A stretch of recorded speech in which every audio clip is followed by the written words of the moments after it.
long as you have a party where a man in his 50s is still called the youth leader,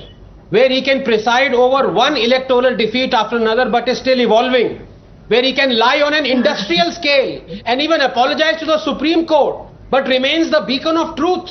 where your compatriots are more meritorious but they will never upstage you, where you indulged in tragedy porn and visit the victims of crimes in a BJP state but ignore the victims of similar crimes in a Congress state, where you keep people poor through socialism but become rich yourself, where you oppose the very farm laws that you promise in your manifesto, where you stomp on the human rights of a million but oppose the abrogation of the law that allowed it, where you and your family ban books, arrest poets, writers, journalists, storm or burn down newspaper buildings, impose the emergency, but you still claim to stand up for freedom of speech and expression, where politics is in your shirt and your pants but your kurta pocket is torn, where you toil for an hour amid the poor and then take a week's vacation to recover, where you demand persecuted Hindu refugees be brought to India and given citizenship, when you in your power oppose it when you are out of power, when you haven't excelled in anything but get to decide who gets the nation's highest award, when you are responsible for the state of our poverty, but poverty is a state of mind for you, where you hate Hindutva, but you run a government for 3 years with a partner that claims to love it,